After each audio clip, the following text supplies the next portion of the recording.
los estudios de Sergio Gómez, que sus drenajes no servían para sacar el agua de la ciudadela, sino para inundarla, ¿no? Para hacer una especie de gran patio hundido. Entonces, tenemos, digamos, el manantial, un patio hundido que podría representar un cuerpo de agua mítico originario. Entre el espacio mítico y el espacio ritual aparecen las esquematizaciones, es decir, ¿cómo se representa esto? En su codificación en Teotihuacán, este es un mural del Palacio de Zacuala. Normalmente estos círculos con olas y estrellas, de los que emerge Tlaloc, son la representación de los manantiales. Voy a poner unos ejemplos muy rápidos. Por ejemplo, otro espacio mítico sería el Cerro Gordo y la pirámide de la luna que está alineada al Cerro Gordo. Su codificación sería los cerros de los que surge el agua, porque, como ustedes saben, del Cerro Gordo nacen los 3 ríos que alimentaban a Teotihuacán, ¿no? Bueno, este que ya les expliqué, la Sierra Patlachique con la pirámide del Sol, y su codificación va a ser este cerro con una estrella en su centro, que vamos a estudiar en un momento más. Entonces, los elementos de la geografía sagrada, que es donde habitan los dioses, alrededor de Teotihuacán son ríos, manantiales, montañas, lomeríos, árboles, cuevas y cañadas. Todos estos elementos servían para justificar cómo el hombre construía su ciudad, tratando de emular los elementos de la naturaleza. Para poderles explicar mejor las formas de representación de los elementos del paisaje teotihuacano, voy a tener que darles una introducción a los sistemas de representación de Teotihuacán. Voy a tener que, por así decirlo, prepararlos brevemente en lo que se sabe y no se sabe de la simbología teotihuacana, ¿no? Para después, cuando yo les explique todas estas codificaciones, me entiendan mejor. Entonces, el historiador del arte George Kubler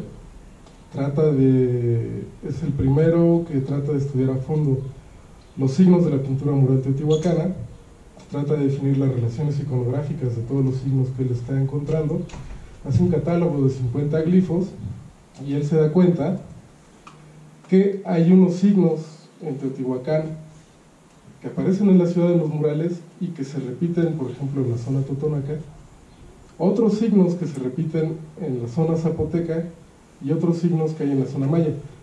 Es decir, solo hay unos signos teotihuacanos que se comparten con la zona totonaca y con Teotihuacán, y que no se comparten con la zona maya, y que no se comparten con la zona zapoteca. Desde esta perspectiva también estamos viendo la plurietnia que habitaba Teotihuacán, ¿no? Nuestro análisis retoma este postulado y lo aplica a otras zonas de Mesoamérica. Por ejemplo, este puma que devora trilóbulos, que aparece en Teotihuacán, tiene un origen en el preclásico, en la zona de Oaxaca. Estos trilóbulos devorados por pumas aparecen en realidad, este signo aparece por primera vez en San José Mogotes, ¿no? En el preclásico, para hacer referencia a conquistas de señoríos. No sabemos bien cómo llega a Teotihuacán, sí sabemos que hay un barrio zapoteco en Teotihuacán, ¿no? Que se llama Tlailotlacan, pero aún no tenemos bien establecido cómo es que se reutiliza. Pero sí sabemos que hay un momento en la época de esplendor de Teotihuacán en la que la ciudad está repleta de felinos devorando estos trilóbulos que representan corazones. Otro ejemplo, esto que normalmente se cree que es una estrella, las primeras interpretaciones decían que era una estrella de mar, ¿no? Ahora nosotros decimos que es Venus. En la zona de Guerrero, la zona habitada por los tepozcanes, en el clásico, que fue excavada por un servidor en la ciudad de Chihuacán, junto con el arqueólogo Rodolfo Lobato, encontramos este monolito de una diosa de la tierra que está devorando a la diosa Venus. El monolito, su posición original, estaba frente a la pirámide principal y alineada al curso de Venus. Entonces, por eso pensamos que esto, si ven cómo es la misma representación, por eso pensamos ahora que este es Venus, ¿no? Otra representación, esta es de Chalcatzingo, el preclásico. Es una pintura rupestre que fue colocada en un muro de un acantilado cercano a los ríos principales de la zona. Es interesante porque este signo se repite en el mural de Tlalocan, en el centro del mural de Tlalocan, ¿no? Donde se hace referencia a las deidades del agua. Vamos a repetirlo. Okay, nosotros suponemos que la representación de Venus ligada al agua y a la lluvia tiene que ver con esta tesis de los arqueastrónomos de Iván Sprague, su libro Venus, lluvia y maíz, donde se dice que Venus servía para calibrar en el calendario de Horizonte cuándo se debía cosechar, ¿no? Cuándo viene la época del maíz, de sembrar y de cosechar. Estos signos de agua, de nubes cargadas de agua con Venus, pues van a sobrevivir y llegan al epiclásico en murales de Cacaxtla y al posclásico temprano en el Códice de Indobonensis. Tenemos aquí a un dios del viento cargando las nubes cargadas de agua con el signo Venus. Otro signo que solo es compartido por Teotihuacán y por los totonacos, por ejemplo, es este personaje que aparece en el mural de Tlalocan, en Teotihuacán, en Tepantitla. Parece que está acostado en una posición. Lo que tiene abajo es un marcador de juego de pelota teotihuacano. Los otros personajes, en toda la escena, pues esta escena representa un ritual de juego de pelota. Y en Tajín, los tableros que adornan el juego de pelota de Tajín, en su parte más alta, su iconografía, tienen estos mismos personajes, ¿no? Este signo, por ejemplo, es solo compartido por la zona zapoteca de Montalbán y por Teotihuacán. Estos son unos braseros tipo teatro de Atzompa. Esta es la cara el rostro de un dios viejo del fuego. Su tocado tiene unos maíces, unos trilóbulos de la lluvia, algunos otros elementos, pero lo importante acá es que tiene estas que son pedernales lasqueados de los que sale humo. ¿Qué es lo que hace uno cuando choca los pedernales? Pues fuego, ¿no? Y en el mural de Tetitla de Teotihuacán, aparece este dios del fuego sentado en posición sedente frente a los mismos pedernales. Este signo va a ser compartido por los zapotecos y por los teotihuacanos, y va a sobrevivir. Inclusive el Códice Selden ya colonial va a tener esta cueva de la que se dice que surge este Yahweh, un dios del fuego mixteco zapoteco. Aquí está su antorchita, y este surge de una cueva que tiene 13 pedernales. Es el mismo pedernal, ¿sí lo observan? Entonces, bueno, todas esas relaciones, como les decía, no estoy tratando de decir que podemos usar exactamente este signo hacia atrás. Todo lo contrario, estoy diciendo que en Teotihuacán nacieron estos signos compartidos con otras etnias, y estos son los que engendran la codificación que vemos en los códices, ¿no? Posteriormente.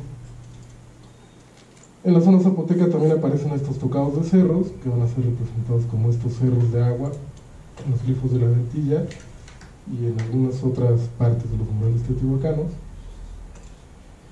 En la zona de Copán, Honduras, y en Sufricaya, tenemos esta representación de gobernantes. Unos son gobernantes, otros son guerreros. Y en Atetelco, así como en la Ventilla, aparecen estos mismos personajes con los mismos tocados, ¿no? Son nobles. En Tetitla estamos estudiando estos fragmentos de pintura mural ya desprendidos, y estos otros que siguen in situ, con personajes que tienen cetros que son casi idénticos a los cetros que tienen los gobernantes mayas en las vasijas de ofrenda, ¿no? Otro elemento importante en los murales de Tetitla, por ejemplo, es este signo que en el Códice Dresde es la representación de Venus.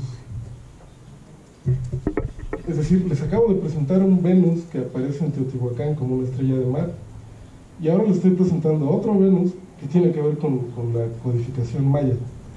Entonces Teotihuacán sí era pluriétnico y estaba mezclando signos de diferentes regiones. Otro elemento importante son estas almenas que reporta Batres, que las encontró muy cerca de la pirámide del Sol, y ahora Taube las estudia y se da cuenta que son mascarones del signo Witz, el signo montaña de los mayas. Obviamente, si estaban cerca de la pirámide del Sol, la única estructura que puede haber contenido estas almenas de Witz montaña era esa pirámide. Entre los mayas, esos mascarones son los que adornan las pirámides principales para tratar de decir que esa es una montaña primigenia. Estos fragmentos de pintura mural encontrados por un proyecto donde colabora la doctora Verónica Ortega en la Plaza de las Columnas ya son la culminación de... Nadie va a poder decir que no había mayas viviendo en Teotihuacán a partir de estos murales, ¿no? Este es el glifo Kim, día. Este es el glifo Yi, de semilla de maíz. Y este es parte del tocado del dios Bufón, o el dios del maíz.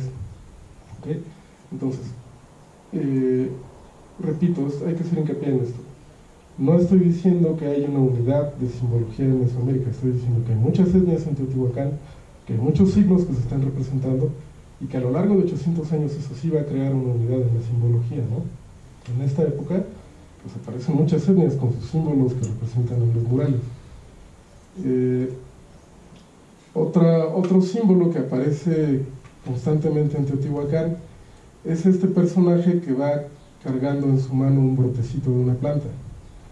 Carl Taube lo analiza y lo relaciona con este otro símbolo de dos pilas, de una escalera jeroglífica en dos pilas. Nosotros pensamos que en efecto se trata de un brote de una planta, así como entre los olmecas y los mayas se hace referencia al brote de maíz, ¿no? como primer creación de la planta sagrada. Este símbolo central, aquí vemos un Tlaloc cargando en su mano el brotecito. No sabemos bien qué personaje es, pero los estudios dicen que aquí tiene un glifo maya en los palacios de Tetitla. Ahora se encuentra en un museo en Austria, me parece, y pertenece al Templo de la Agricultura. Y este todavía está in situ desde Atetelco. Y este es muy importante porque parece representar una cueva de la que surgen estos brotes. Este es otro fragmento de esta pintura del Templo de la Agricultura, ¿no? Donde va cargando esta diosa estos brotes. Esa es de pintura en madera, ¿verdad? Sí, esa es una reproducción, ¿no? Pero originalmente es un que me mostraste el otro. Muy grande, está en madera. Bueno, este sí es pintura mural. Es que hay varios fragmentos, ¿no? Pero el otro. El segundo es una reconstrucción en madera. Sí. ¿Este es donde está en Cleveland? Ese es el de Cleveland, me parece. Y este está en Austria. Sí. Ahora, lo que nos hemos dado cuenta con nuestros estudios es que en Teotihuacán hay íconos, signos índice, topónimos, glifos, geoglifos, pictogramas, ideogramas, logogramas. Quiere decir que, así como hay diferentes formas de representar en Mesoamérica, todas estas, al Teotihuacán ser una ciudad pluriétnica, pues las fue agregando, ¿no? George Kubler en sus primeros análisis solo reconoce 50 glifos.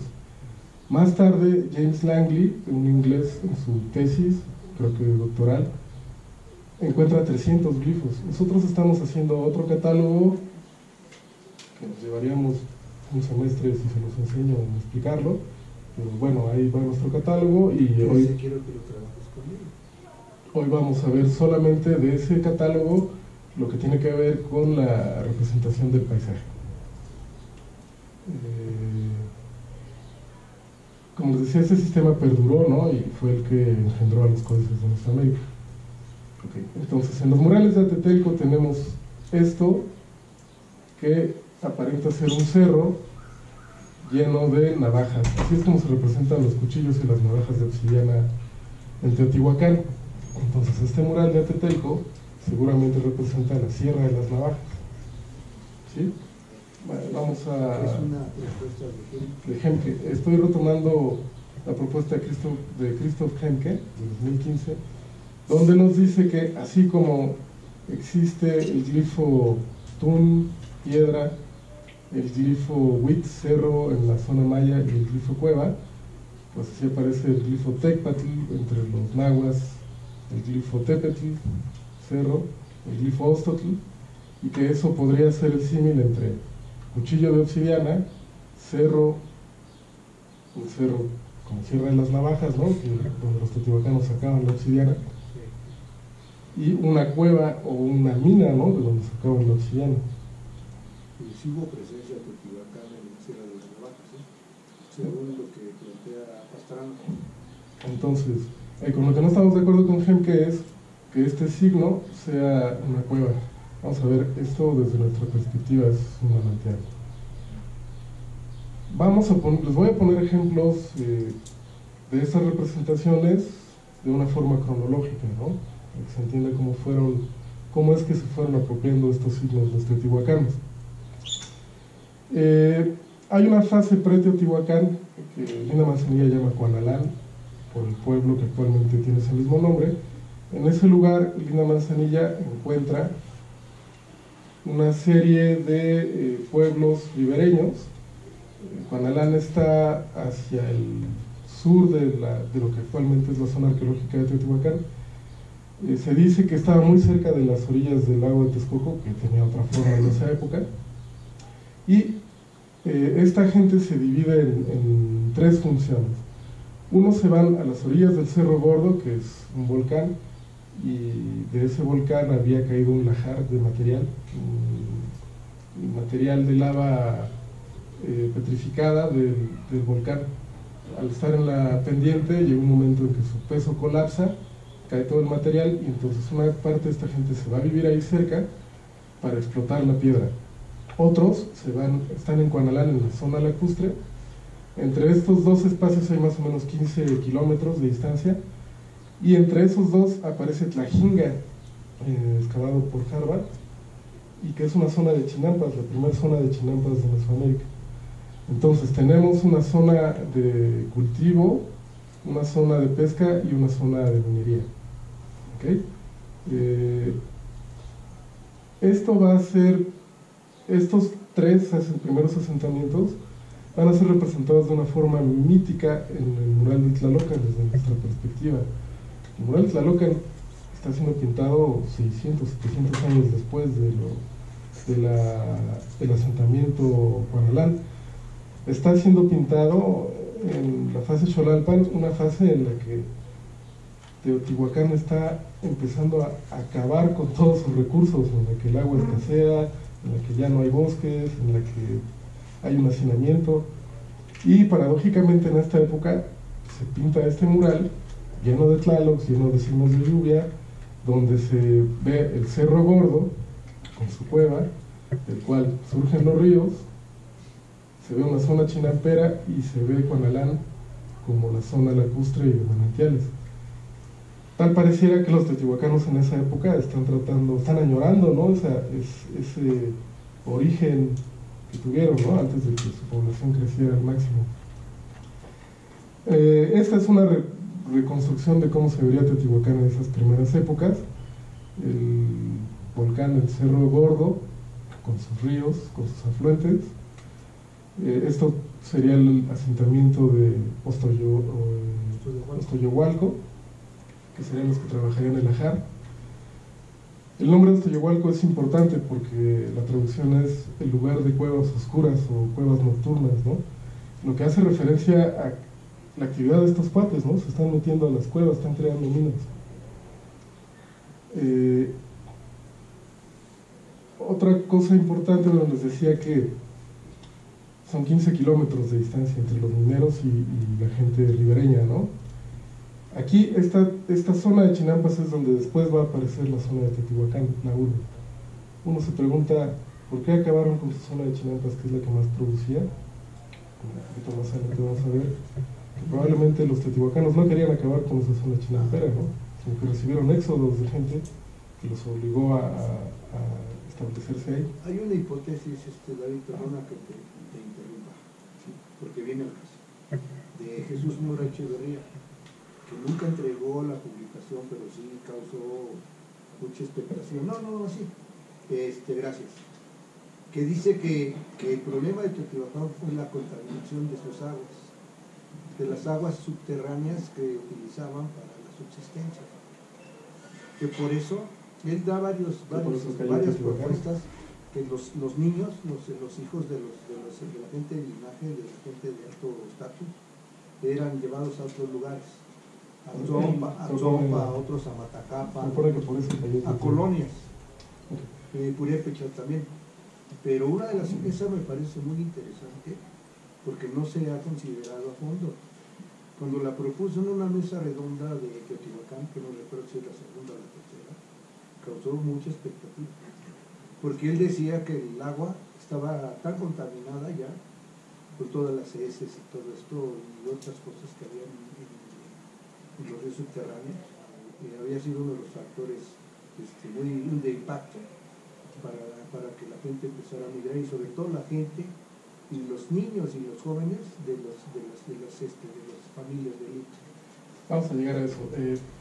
Yo creo que es una teoría que podemos meter dentro de las posturas de ecología cultural, ¿no? Que hablan de que se acabó con los recursos naturales, que al final de cuentas Teotihuacán cae por muchas razones, ¿no? La simetría social, etcétera, etcétera. Entonces les decía, esta es la zona originaria de Teotihuacán, que es más bien una zona de cultivos de chinampas, que se representaría así en los murales. Esto es un río, diferentes plantas, aquí hay maíz, aquí están recolectando. Estos signos que ven aquí son estos que en los códices se van a llamar tierra labrada, ¿no? No se alcanza a ver, pero les puse una foto de cómo las tierras se labran así hacia los 4 rumbos, ¿no? Hacia la zona de Veracruz tenemos esta estela, que tiene un tlaloc teotihuacano. Se cree que esta estela representa una incursión teotihuacana hacia Veracruz, y lo que tiene en el pecho es el signo de tierra. ¿Okay? Entonces, a partir de eso, en los códices van a aparecer, este es un mapa de chinampas, alcanzan a ver cómo la tierra está labrada de la misma forma y tiene una barda de agua, lo que en Teotihuacán se llama un Octiapantli, había bardas de agua alrededor de los palacios. Sí, este es un mapa también novohispano de las chinampas en Xochimilco. Este es uno en Veracruz. Esta es una estela teotihuacana que aquí tiene ese mismo signo de tierra labrada, con un signo de fuego, con un glifo calendárico del signo de fuego. Estas son las estelas del epiclásico en Xochicalco, que tienen el mismo signo de tierra labrada, con unos jaguares y tal vez un cánido ocultando la cabeza bajo la tierra, como un signo de humillación. Esta es una estela del Cerro Bernal en Chiapas, estudiada por Carlos Navarrete, una estela teotihuacana muy importante, porque su tocado, aparte que tiene el signo del año y del fuego, está lleno de estos glifos de tierra.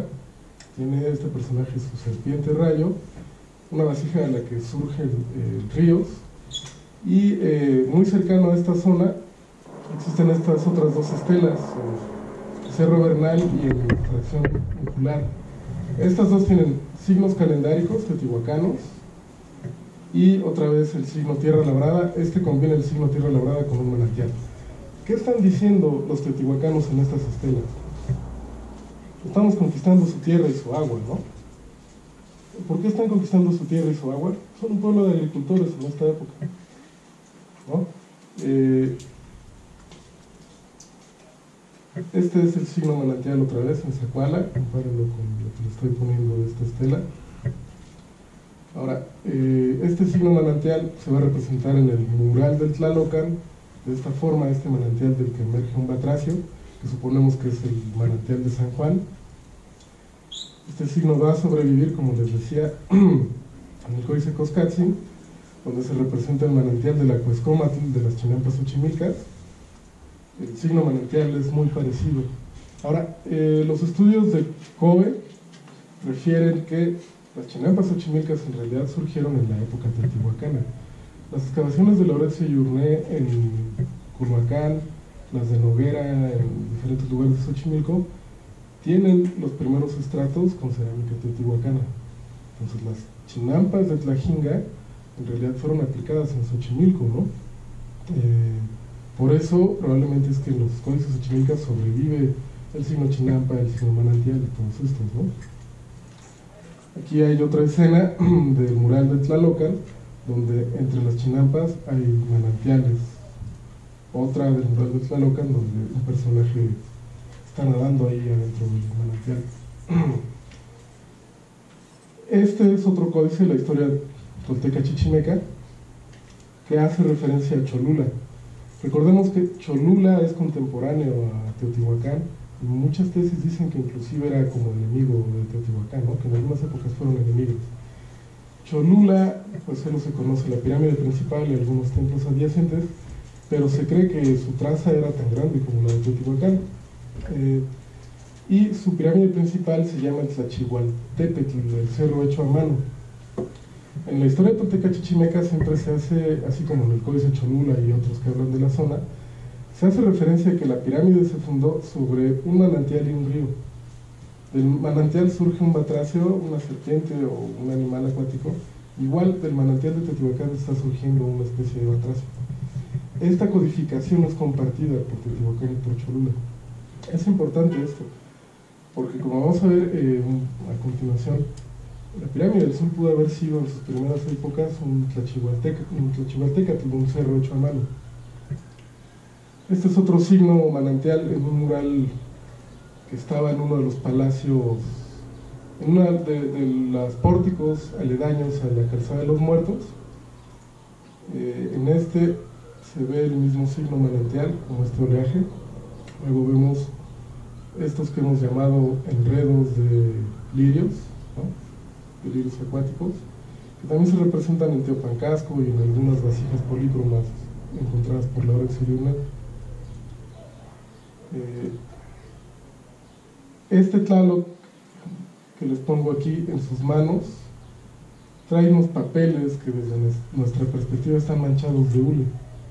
Esa es una tradición que sobrevive, que llega al posclásico y que en el Códice Borbónico y en los primeros memoriales se puede ver estos tlaloques que ofrendaban papeles manchados de hule, ¿no? Esta es una vasija teotihuacana y pensamos que estos son los papelitos sobre los que se manchaba de hule. Para la zona maya también hay representaciones del clásico de deidades serpiente, la serpiente de visión, a la que se le ofrendaban estos papeles. Se representan muy parecido, solo que en esa cultura se manchaban de sangre, ¿no? El gobernante los manchaba de sangre para poder hablar con sus antepasados. Por lo que no sería extraño que en el clásico, en Teotihuacán, apareciera esta representación de papeles, ¿no? Esta es una reconstrucción del mural que hizo Piñachán. Algo importante es que muchas de estas representaciones de manantiales tienen el signo Venus. ¿Por qué es esto?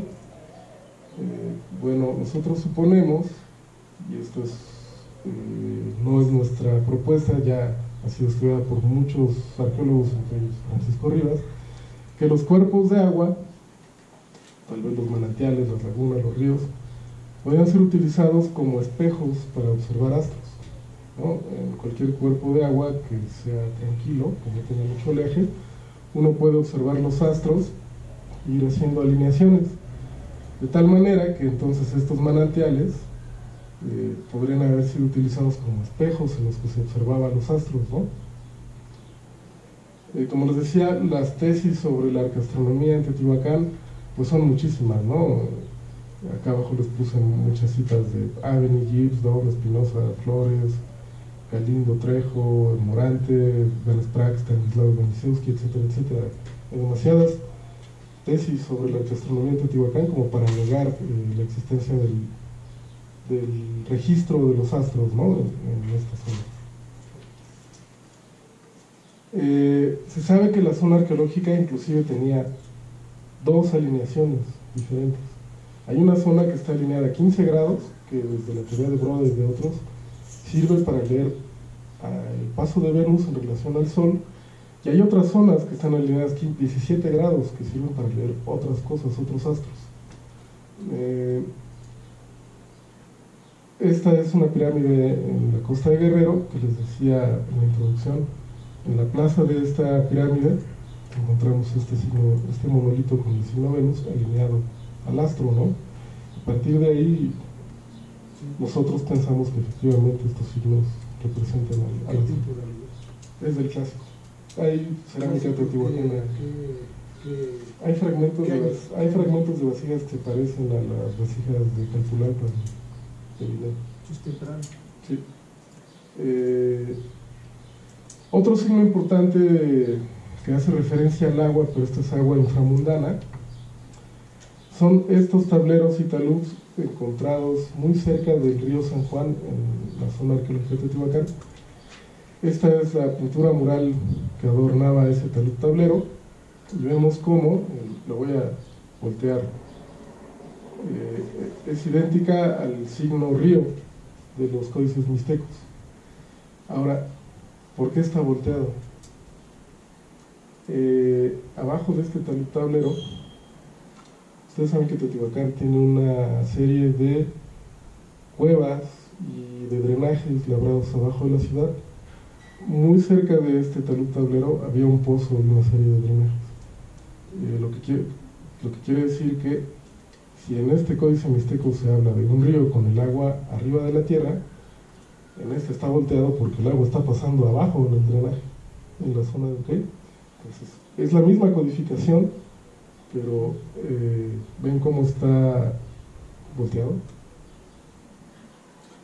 Un comentario. Sí. Ese mismo ajedrezado constituye parte del topónimo de Tepeji de Rodríguez. También de Quilantón. Que está en el Códice Viena, Sí. de Nombonesis. Entonces es muy interesante. También es el glifo del monstruo G3, un monstruo acuático de los mayas, ¿no? Esta es la Los monstruos que surgen de pero las aguas pero primigenias. es un monstruo de qué, para qué, de tierra. Es la triada de dioses protectores de Palenque. Entonces estos son una especie de monstruos que surgen de las aguas primigenias. Es interesante, ¿no? Porque están hablando otra vez de aguas inframundanas. Bueno, ahora vamos sobre el signo de agua corriente, que ven aquí. El signo de agua corriente representa corrientes de ríos y ojos de agua. Eso ya está estudiado por muchos historiadores del arte, y algo que solo tenemos que notar es que el mismo signo de río con ojo de agua sobrevive en Cacaxtla, ¿no? En todas las bandas acuáticas de los murales de Cacaxtla, donde hay animales acuáticos, se representan las mismas bandas con los ojos de agua, que estos fueron retomados por los tenochcas. No estoy diciendo que los tenochcas entendieran esos signos. Sabemos que los mexicas eran unos saqueadores constantes de Teotihuacán, en su afán por hacer parecer como que su imperio era el heredero de esta cultura. Entonces, en ese afán es que copiaron, este es los templos rojos de Tenochtitlán, y este es del que pensamos que sacaron su molde los mexicas, un templo rojo teotihuacano que fue excavado por Guillermo Duper hace 2 siglos, que solo lo tenemos en sus pinturas, pero que ya no existe en Teotihuacán. Y pueden ver aquí los glifos de ojo de agua, ¿no? Que están casi idénticos. Esta es una reconstrucción que estamos haciendo de la pintura de los templos rojos de Tenochtitlán para comparar estos ojos de agua. Fragmentos. Una cosa que valga la pena que mencionaras es que López Luján, aunque no es santo de muchos en nuestra devoción, propuso que lo que hacían los mexicas no simplemente era saquear las ideas, los conceptos y los diseños, sino que hay un intento de una recuperación de la memoria histórica, sí, para bueno, exaltar ideológicamente el poder de Tenochtitlan. Por eso puse aquí tomado de Luján, pero la tesis de Luján no es que retomen no es que los mexicas entiendan la historia de Teotihuacán, es que la manipulan, así como manipulan la historia tolteca. Esa es la ideología, ¿no? Sí, políticamente para manipular. es decir, no entiende nada de la historia teotihuacana, No. pero sí copian sus signos. No, y hasta se traen vasijas como la de Y las meten en las ofrendas, etc. Es una hermosura, que está en un contexto grande del templo mayor. Ahora, estos signos de agua aparecen en muchos fragmentos de pintura mural de este proyecto que les mencionaba al principio, y aún estamos tratando de identificar de qué templos provienen, porque eso nos podría llevar a ubicar dónde fue que Dupe encontró este templo rojo, ¿no? ¿Por qué los ríos y los ojos de agua? Como les decía, la pirámide de la luna está alineada al Cerro Gordo, del cual surgen todos los ríos que alimentan Teotihuacán, ¿no? Ya les había puesto esto. Vamos a, no sé si se alcanza a ver muy bien, pero esta sería la, digamos, la siguiente fase constructiva de Teotihuacán, después de que las tres formas de organización, los pescadores de la laguna, los mineros de Iztayohualco y los chinamperos, van un poquito evolucionando, y para el 100 después de Cristo aparece la pirámide de la luna. Bueno, no sé si alcanzan a ver ahí el cuerpo piramidal. La pirámide de la luna, ahora se sabe que en la Plaza de la Luna tenía frente a ella un canal de riego, que tal vez dio, bueno, que seguramente fue la que fue utilizada para crear después la calzada de los muertos, ¿no? Como espejos de agua. Exacto. Además, porque la pirámide de la luna pues representa el cerro del que salen todos los ríos, ¿no? La pirámide de la luna se sabe que tenía una escultura de Chalchitlicue, que fue encontrada en la parte oeste de la Plaza de la Luna. Esta es una escultura de Chalchitlicue del Museo de San Francisco. ¿Es esa? Esta es la del Museo de San Francisco, no, es la que conocemos del Museo de Antropología. La otra. Al oeste, ¿no? Sí. Ahora quiero que vean la traza de Teotihuacán y observen cuántos cuerpos de agua la atraviesan, ¿no? Todos estos cuerpos de agua originalmente alimentaban las chinampas y los canales de riego.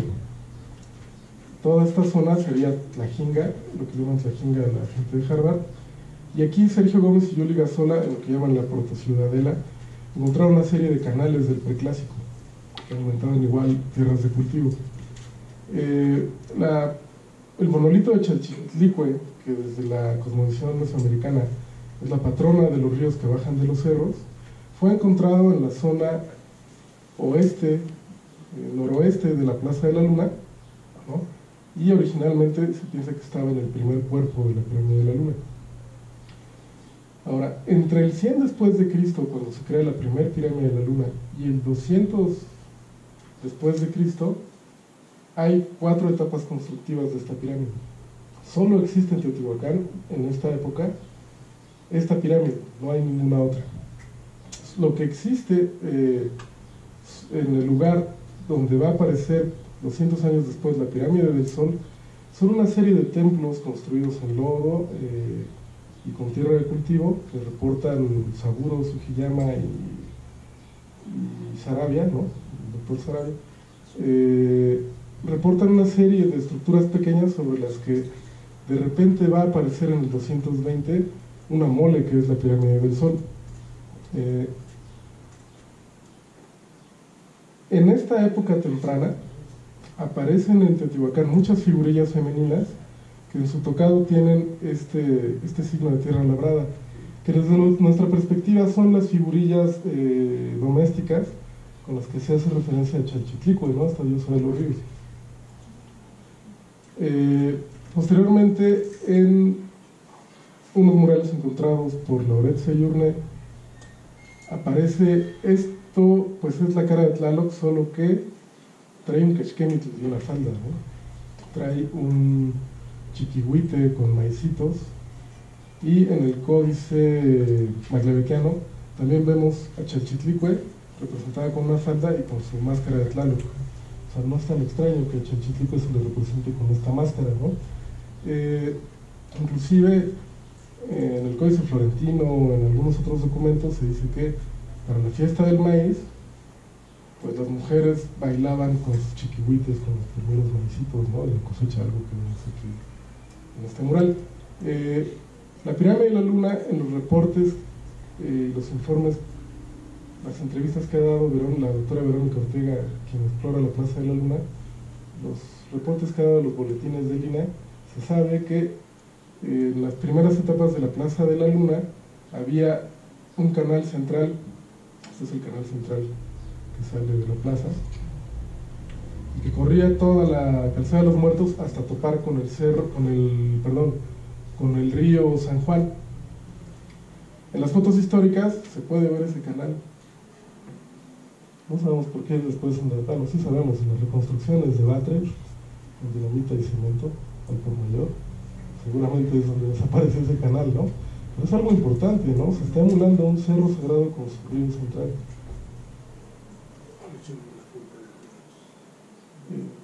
Sí, no hay oportunidad de que se defienda. Ahí sí no me importa combates. La calzada de los muertos inicia en esta Plaza de la Luna con este altar central. Desde nuestra perspectiva se utilizó hacia el norte el Cerro Gordo con los ríos y hacia el sur se utilizó el Chiconquiahue, que su traducción quiere decir las 7 cimas. Son estas 7 cimas que están cerca de la Sierra Patlachique, ¿no? Si uno los viera en una foto aérea, pues en realidad se ven como cimas alrededor de una central. Normalmente las esquinas de esta plaza y los primeros templos adosados están alineados a las 7 cimas, ¿no? Entonces, si hay una relación entre el Cerro Gordo y el Chiconquiahue, para establecer primero el canal de cultivo y después la calzada de los muertos. En estas primeras etapas, la doctora Verónica Ortega lo que da como noticia en los boletines del INAH es que en las primeras etapas de la Plaza de la Luna había estelas lisas y el piso estaba horadado en una serie de horadaciones. A partir de este punto se salía este primer canal. Ahora, otro lugar importante de esta época, les decía, es Ostoyohualco, ¿no? Que puede ser traducido como lugar de la cueva oscura o lugar de la cueva nocturna, y que hace referencia a esta gente que trabajaba en los lajares, ¿no? Las minas. Vamos a ver un poco de las representaciones de cuevas en Teotihuacán. Les ponía hace rato cómo se representaba un cuchillo de obsidiana en Teotihuacán, y veían que tenía esta serie de piquitos. Entonces, a partir de ahí, Genke dice que estos pueden ser cerros y cuevas, ¿no?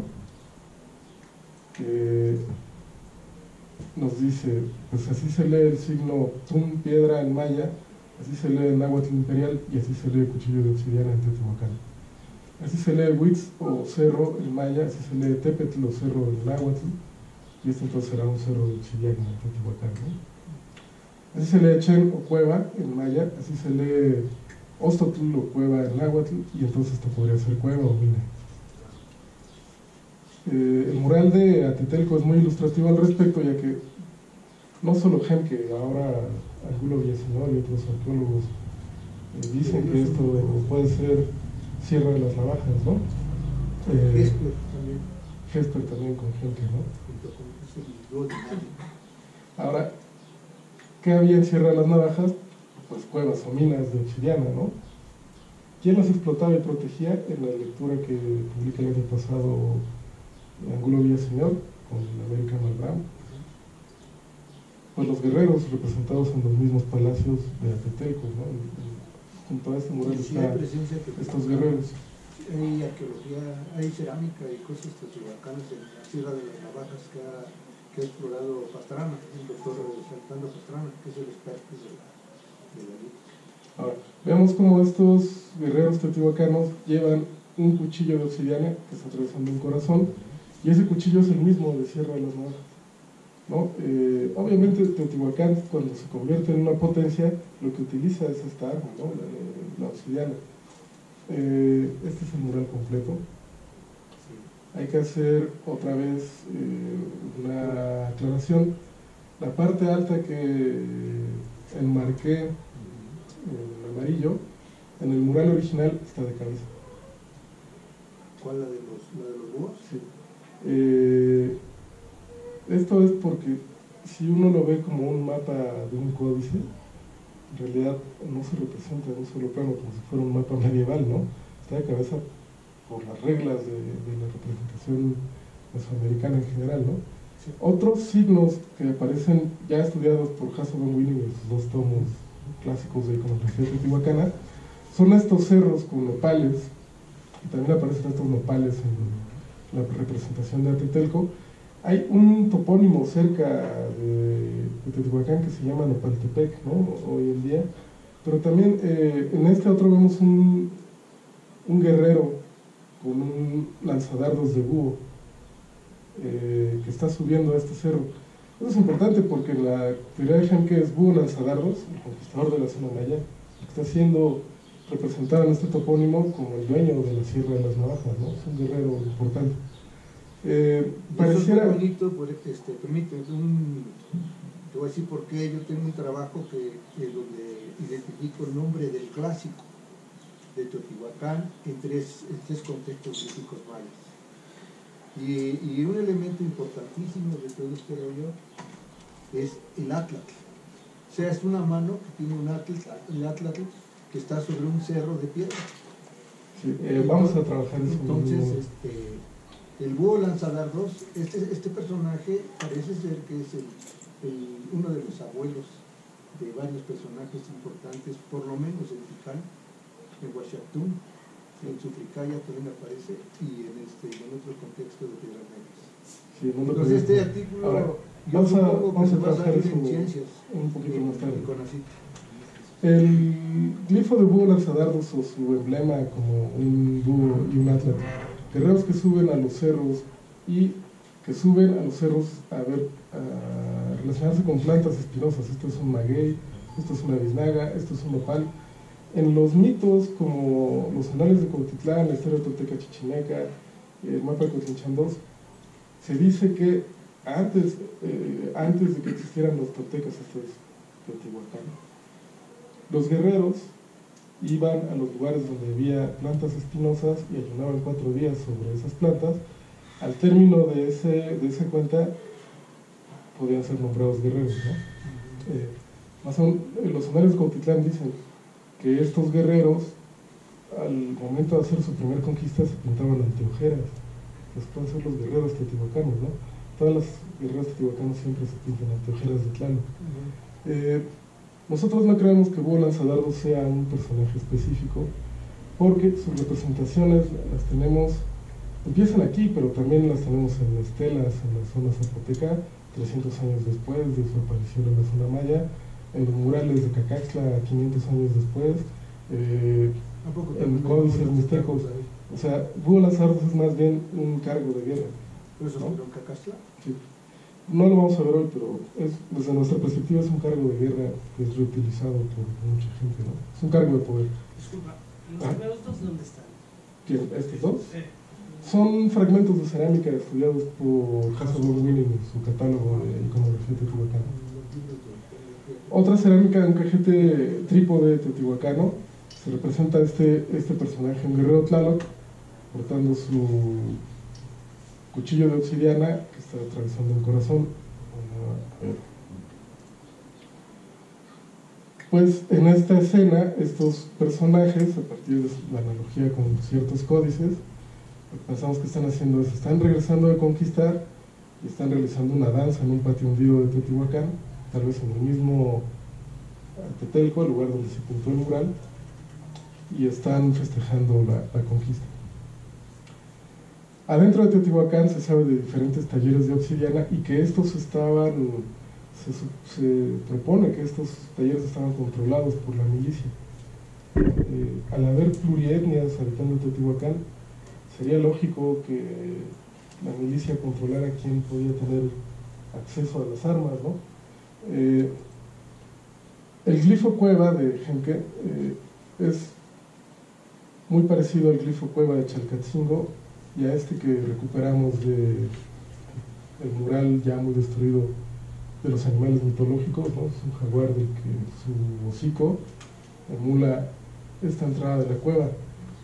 En Mesoamérica es importante esta cosmovisión en la que el jaguar es el guardián de la cueva, ¿no? Tal vez aquí empieza esta creencia. Ahora, en el mural de Tlalocan hay una cueva de la que salen todos los ríos del Cerro Gordo, ¿no? Y en los murales de la Pirámide del Sol, de la Plaza del Sol, si uno duplica esta cueva, nos queda este signo de los murales de la Plaza del Sol, que arriba tiene lo que Annabeth Kendrick llama los tres cerros templo, ¿no? Que representan a las tres pirámides de la ciudad. Este glifo cueva aparece en toda Mesoamérica en el clásico, ¿no? Solo hace falta que les diga que, bueno, este es el mural de San Bartolo, Guatemala, el mural más viejo que se conoce de los mayas. Esto es una placa de caracol donde el gobernante está hablando adentro de una cueva con su antepasado. Este es Chalcatzingo, el monstruo de la tierra, cuyo hocico es la entrada de la cueva. Esta es una estela de Copán con un personaje que puede ser solar, pero que también es un mascarón Huitz, un monstruo cerro y un monstruo Huac, según los tres estos signos que tenemos acá, y cuya boca es también la cueva, ¿no? Entonces, hasta esta época, esos son los signos que se refieren al paisaje en Teotihuacán. Ahora vamos a trabajar un poquito la siguiente fase, la fase Zacuali, que va del año primero al 150 después de Cristo. Y a esta otra fase yo le llamé el fuego que mató a Tetimpa, son las cenizas de las que surgió Teotihuacán. ¿Cómo vamos de tiempo? Entonces, antes se pensaba que el volcán Xitle había hecho erupción en el 80 después de Cristo, que la población de Cuicuilco había salido corriendo y había llegado a Teotihuacán, y ellos eran los fundadores de Teotihuacán. Las tefracronologías y los estudios de los geólogos de la UNAM dan nuevas fechas, ¿no? El volcán Xitle hizo erupción en el 220, 280 después de Cristo, que corresponde con la construcción de la pirámide del Sol, pero eso lo vamos a ver más tarde. Y en realidad la primera huida de una cultura que es recibida en Teotihuacán es la gente de Tetimpa, que vivía en Tlaxcala, muy cerca del volcán Popocatépetl, el cual hace erupción en el 90 después de Cristo. Esta es una erupción pliniana, en el libro que publicó el año pasado Linda Manzanilla explica esto. Es una erupción pliniana que es la más violenta de las erupciones, y la gente de Tetimpa, alguna huye, otra se queda ahí petrificada, llega a Teotihuacán. ¿Y qué llega con la gente de Tetimpa a Teotihuacán? El conjunto de tres templos, esto es Tetimpa con sus tres templos, que es lo que va a aparecer después en los patios hundidos de Teotihuacán. La cerámica anaranjado delgado, que después va a ser un ícono de Teotihuacán, y la arquitectura con talud tablero. O sea, en realidad llega todo lo que después conocemos como signos imperiales de los teotihuacanos, ¿no? Linda Manzanilla nos dice que esta catástrofe debió haber sido leída como un cataclismo, un apocalipsis en el que Huehueteotl, el dios del fuego, estaba castigando al centro de la cuenca, ¿no? Tal vez por eso es que desde estas épocas hay muchas esculturas de Teotihuacán, de Huehueteotl, el dios del fuego, en Teotihuacán. Antes se pensaba que estas esculturas del dios del fuego, que también están en Cuicuilco, eran la prueba total y absoluta de que los cuicuilcas habían llegado a Teotihuacán. No, desde esta perspectiva es la erupción del volcán Popocatépetl lo que hace que todo el mundo empiece a hacer esculturas del dios del fuego, ¿no? Les decía, la del Popocatépetl es este tipo de erupción, y la del Xitle, más o menos 100 y cacho de años después, es una explosión hawaiana. Vamos a ver unas representaciones de volcanes. En Tepantitla, este mismo glifo cerro de Genque tiene lo que pensamos que es una vasija, chalchihuites y conchitas como para querer decir que está haciendo algo de ruido, dos vírgulas de la palabra que surgen de su cima, o sea, ruido. Es una erupción volcánica desde nuestra perspectiva, ¿no? Más aún, cuando uno compara el signo fuego del fuego nuevo, es este signo que tienen los cerros teotihuacanos.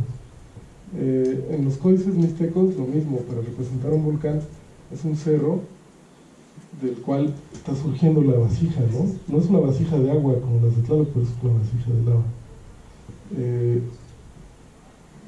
Estos signos los tenemos otra vez en muchos murales, en muchos fragmentos de murales, con la gente de este proyecto de pintura mural in situ, y seguimos estudiando tratando de que este rompecabezas cheque a ver si podemos armar otro topónimo, ¿no?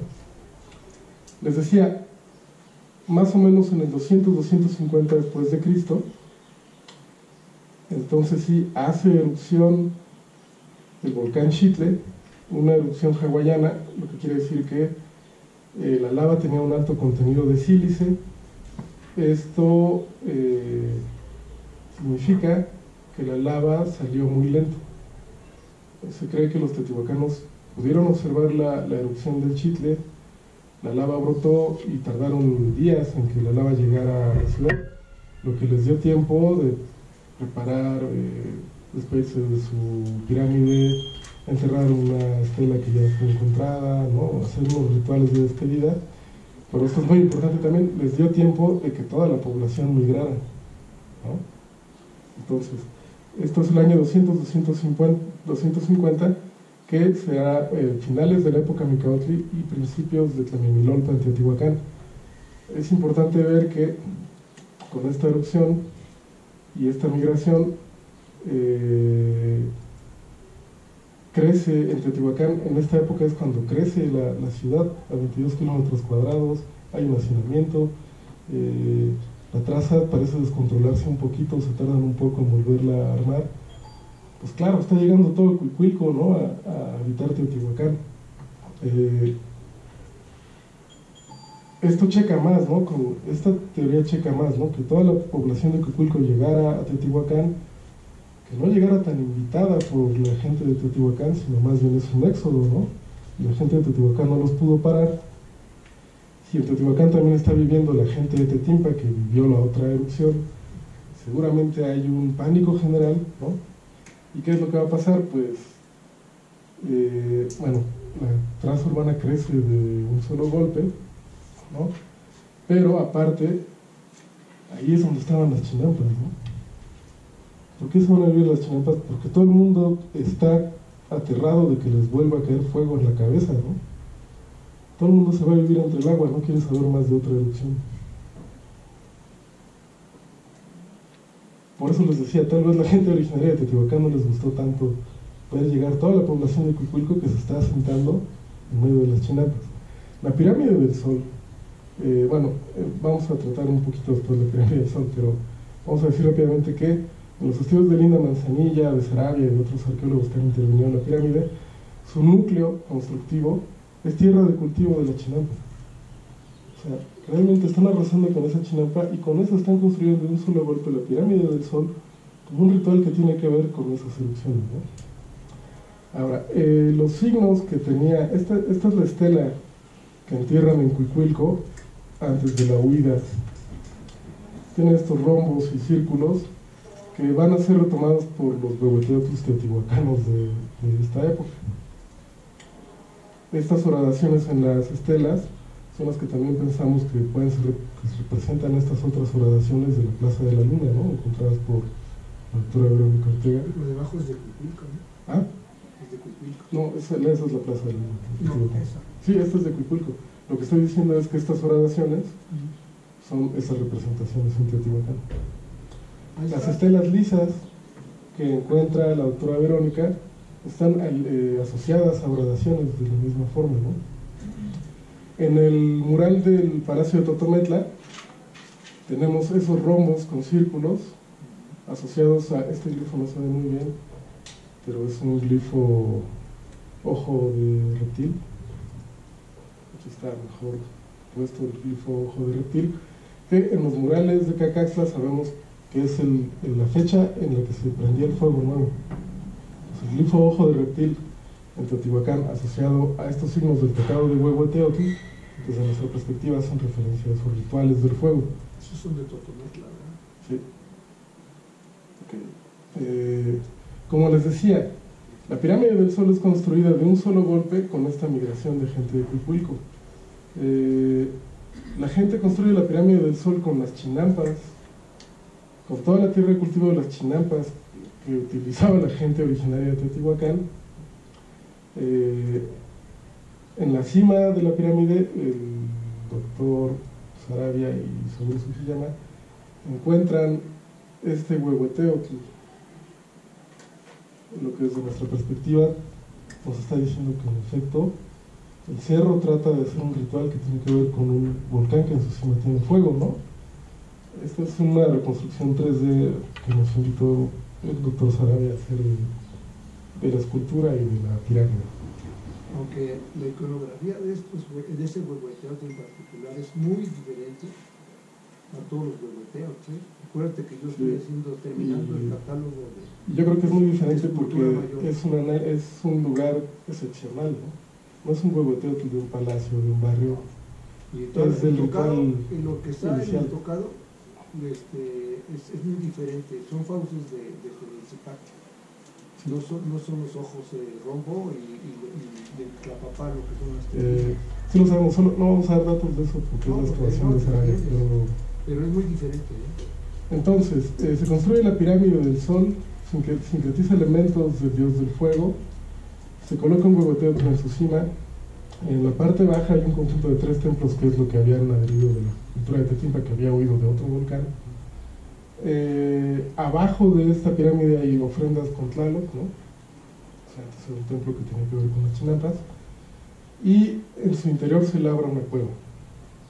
No es una cueva natural, ahora se sabe que está labrada, ¿no? La pirámide del Sol es alineada, nos dice Broda, mediante cruces punteadas con el Cerro Gordo y con el Cerro Colorado. ¿Okay? Arriba del Cerro Gordo está esta cruz punteada, arriba del Cerro Colorado está esta otra cruz punteada, y a un costado de la pirámide del Sol tenemos todas estas cruces punteadas. Sí, lo conozco. Las cruces punteadas, en la teoría de Anglo Villaseñor, servían para medir los ciclos de 260 y 365 días. Están alineadas a pasos del Sol y sirven realmente para hacer cortes de 20 días, ¿no?, en este calendario. Nosotros pensamos que ahí nace el calendario de fiestas de las veintenas y el de cuenta de la cosecha, y que el cerro pirámide de la pirámide del Sol emula al cerro Patlachica, a la sierra Patlachica, porque es un volcán sagrado, ¿no? Bueno, esto los decía las cruces punteadas. Ahora, hay una cruz punteada, parece ser de la época teotihuacana, que es muy ilustrativa respecto a los símbolos de la pirámide del Sol. Esta cruz se le fue esgrafiando esta especie de triángulos para leer cortes específicos en el calendario. En los murales que adornan la pirámide del Sol, así como en otros lugares de Teotihuacán, aparecen estos signos solares, que son esos mismos triángulos, ¿no? Los pumas que devoran trilóbulos traen ese tocado de sol. Tlaloc ahora trae un tocado de águila con un sol. Hay soles emplumados, hay aves conquistadoras con escudos solares.